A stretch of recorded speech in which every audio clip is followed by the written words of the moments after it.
माऊली, आपण आपल्या सगळ्या आप्तेष्टांच्या प्रेमामध्ये मोहामध्ये खूप अडकलेले असतो.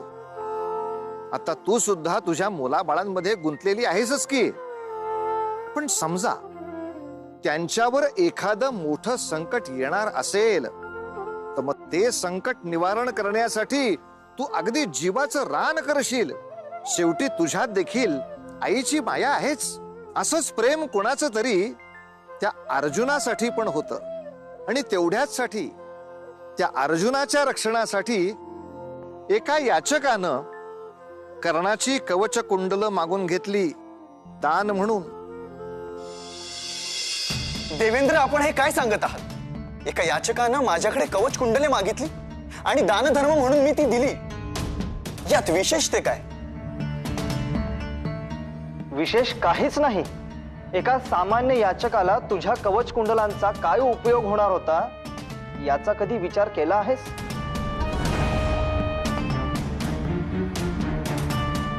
त्याला ती फक्त तुझ्या देहापासून दूर सारायची होती. परंतु असे का? कारण तो याचक अन्य कोणी नसून मीच होतो.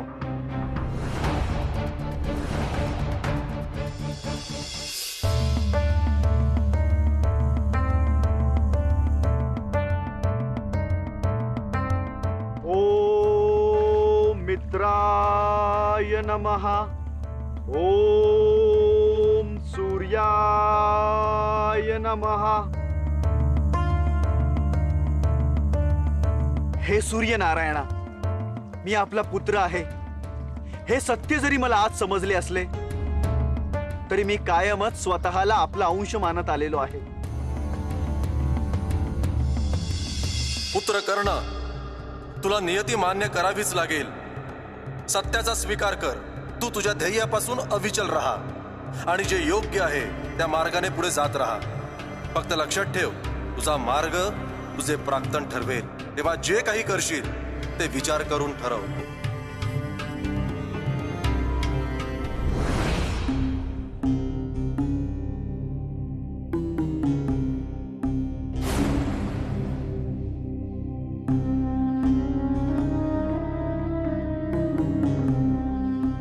प्रणाम अंगराज. प्रणाम. मी आपल्याबद्दल बरेच काही ऐकले आहे. आपण दानशूर आहात, दानवीर आहात. काय सेवा करू? मला या क्षणी आपल्याकडून दान हवे आहे. परंतु मुनिवर, आता या क्षणी माझ्याजवळ आपणास देण्यासाठी काहीही नाही. हवं तर आपण माझ्यासोबत महालात या. आपणास जे दान हवे आहे ते देण्यात येईल.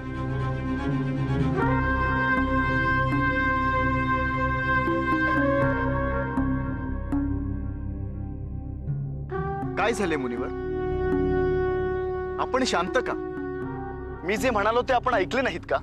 क्षमा असावी अंगराज, परंतु धर्मानुसार सर्वश्रेष्ठ दाता तोच जो याचक ज्या क्षणी मागणे करेल तो त्याच क्षणी पूर्ण करू शकेल. मजजवळ आता आपणास देण्यासाठी काहीही नाही. मी आपणास विनंती करतो की आपण चालत माझ्यासोबत महालात या. आपणास हवं असल्यास अख्खा महालच आपल्यास दान म्हणून देईल. क्षमा असावी महाराज, आपण माझी निराशा केलीत.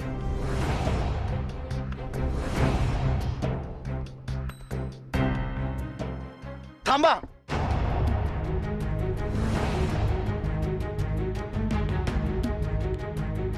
आजवर कोणीही याचक माझ्या दरबारातून रिकाम्या हाती परत गेला नाही. मी माझ्या कृत्यासाठी आपली क्षमा मागतो. मी हा आहे तसा आपल्या समोर उभा आहे. आपणास जे हवे आहे ते मागावे.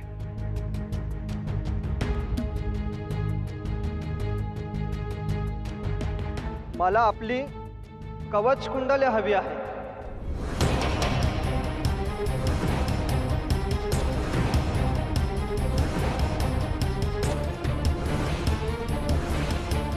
शक्य नसेल तर राहू द्या, येतो मी. थांबा. आजवर एकही दान मी नाकारले नाही. आपली ही इच्छाही पूर्ण होईल.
पुत्रा, तुला सावध केले होते की जे काही आचरण करशील ते विवेकाने कर.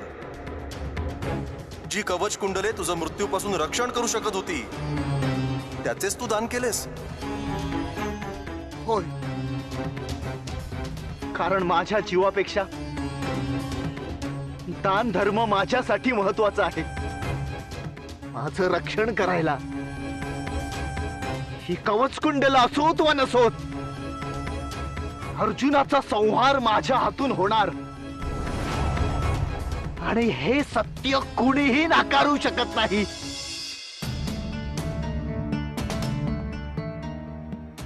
आपल्या ह्या वर्तनास काय म्हणावे देवेंद्र?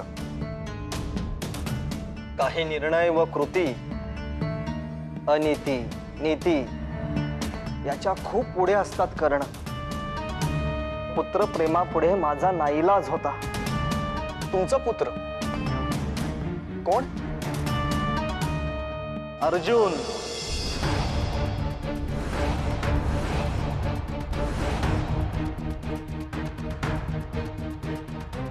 देवेंद्र, तुमच्या या धूर्त योजनेवर मी कसे वागणे अपेक्षित आहे? माझ्या चांगुलपणाचा तुम्ही अनिष्ट कृत्यासाठीच वापर केलात आणि आज असे भासवत आहात की तसे वागून तुम्ही माझ्यावरील दडपण दूर केले. हो, कारण आपल्या आप्तांच्या आपल्या प्रियजनांच्या प्रेमासाठी आपण मर्त्य असतानाही अनेक गोष्टी करतो, परंतु त्यांचा मृत्यू झाल्यावर त्यांना आठवणीत ठेवणे आवश्यक नाही का? आता तुझी जी अवस्था झाली आहे त्याला तू स्वतः कारणीभूत आहेस. मनुष्याचे त्याच्या पूर्वजांप्रती काही कर्तव्य असतात आणि आपण जगताना त्यांचे ओझे घेऊन जगत असतो आणि आपण जिवंत असताना ते ओझे उतरवणे हे देखील आवश्यक आहे. पण देवेंद्र, मी आपणास पुन्हा पुन्हा सांगतोय की मी माझ्या पितरांना पाहिले देखील नाही आणि मी कधी त्यांच्याबद्दल जाणूनही घेतले नाही. शांतपणे विचार कर. कदाचित तुला ते शक्यही होते, पण ते तू केले नाहीस.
देवेंद्र, देवेंद्र, देवेंद्र, माझ्या मनात माझ्या खऱ्या आईबद्दल, तिच्या वंशाबद्दल केवळ रागच होता.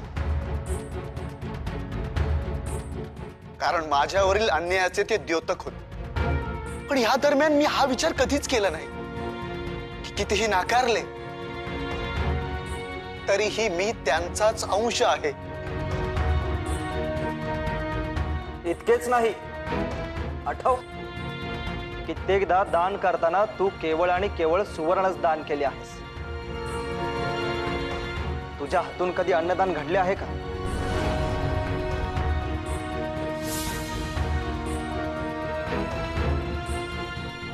देवेंद्र, मला एक संधी द्या. मला पृथ्वीवर पुन्हा जाण्याची मुभा द्यावी. ते शक्य नाही करणार. तुझ्या हातून ज्या ज्या चुका झालेल्या आहेत त्याची अजून एक शिक्षा आहे असं समज. तुझ्या पूर्वजांना, तुझ्या पितरांना अन्नदान करणे, पिंडदान करणे, त्यांचे आत्मे तृप्त करणे हे तुझे परमकर्तव्य होते, जे तू केले नाहीस. आणि आता त्याची घटका निघून गेलेली आहे. देवेंद्र, मला एक संधी द्यावी. मी आपल्या समोर याचना करतोय, मागणं मागतोय. मला मुक्ती मिळण्यासाठी हे करण्याची एक संधी द्यावी देवेंद्र. त्या पश्चात आपण जी शिक्षा द्याल ती मी आनंदाने स्वीकार करेन.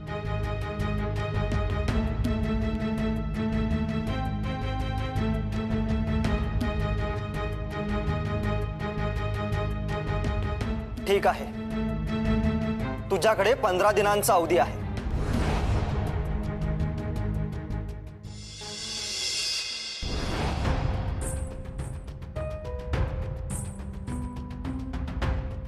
मी खरोखरच भूलोकावर आहे.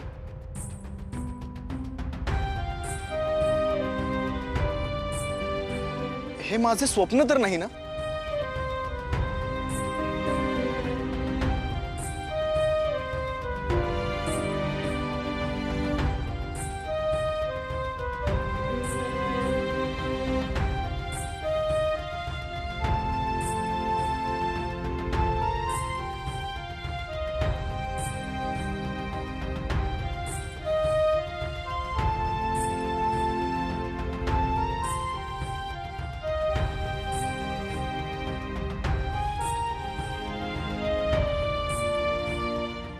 देवेंद्र,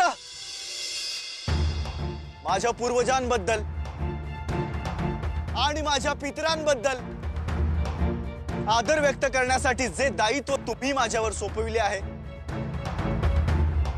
त्यास मी पूर्णतः न्याय देईन.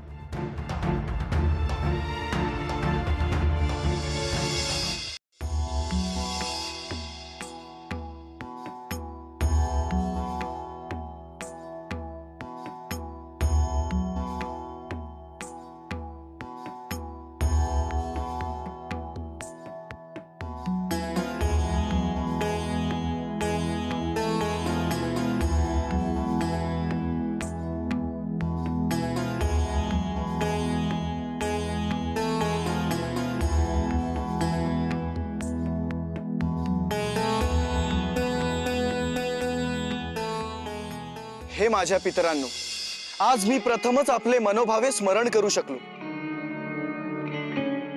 याआधी मी कधीही तुमच्या तृप्तीचा मुक्तीचा विचार केला नाही. त्यामुळे आपणास जो क्लेश झाला त्याबद्दल क्षमस्व. आपणास एकच विनंती करतो की त्याचा रोष पत्करून येणाऱ्या पिढ्यांना क्लेश देऊ नये. आपला मुक्तीचा मार्ग आता सुकर झाला आहे. समाधानाने त्याचा स्वीकार करावा.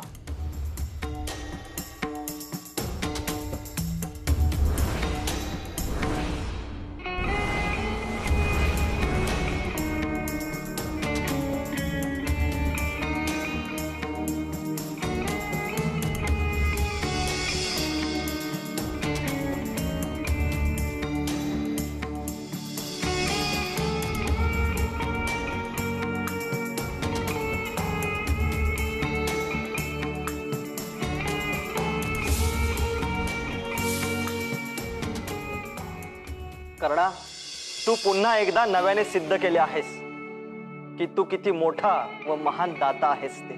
नाही देवेंद्र, हे कार्य जर मी केले नसते तर अनावधानाने फार मोठे पातक माझ्या हातून घडले असते. देवेंद्र, आपले माझ्यावर फार उपकार आहेत, हे मी कधीच फेडू शकणार नाही. मृत्यूनंतर करावा लागणारा हा प्रवास माझ्यासाठी खूप मोठा साक्षात्कार होता. हो, आणि ह्या 15 दिनांच्या कार्यकाळात संपूर्ण श्राद्ध कार्याचा तू एका अर्थी प्रणेता ठरलेला आहेस.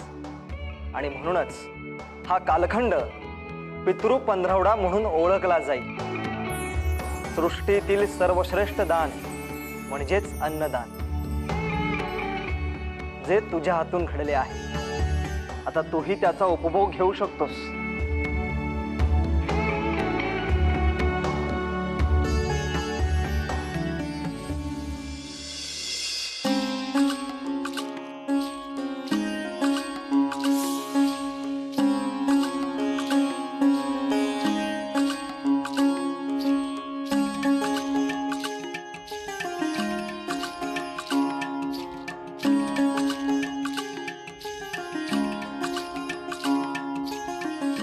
तर माऊली, ही होती आपल्या पुराणामधली धर्मामधील अत्यंत महत्वाच्या अशा पितृपक्षाची कथा. ज्या 15 दिवसात कर्णानं आपल्या पितरांचं पूजन अत्यंत विधिवत केलं आणि कर्ण हा या पक्षाचा म्हणजे या विधीचा एका अर्थी प्रणेता ठरलाय. माऊली, तुला असा प्रश्न पडला असेल की हा पितृपक्ष नेमका भाद्रपद महिन्यातच का येतो? तर आपल्या संस्कृतीची अशी मान्यता आहे की आपला हा जो पितृलोक आहे हा चंद्राच्या जवळ आहे आणि भाद्रपद मासातल्या या कृष्ण पक्षामध्ये हा चंद्र पृथ्वीच्या अधिक जवळ असतो. याचा अर्थ आपल्या पितरांना आपल्याला आशीर्वाद द्यायला येण्यासाठी सोपं पडतं. असो, तर ही कथा आणि हा अध्याय या ठिकाणी संपला. पण लवकरच भेटूया पुढल्या भागामध्ये आणखी अशी एक नवीन कथा घेऊन. तोवर उतू नका, मातू नका, घेतला वसा टाकू नका.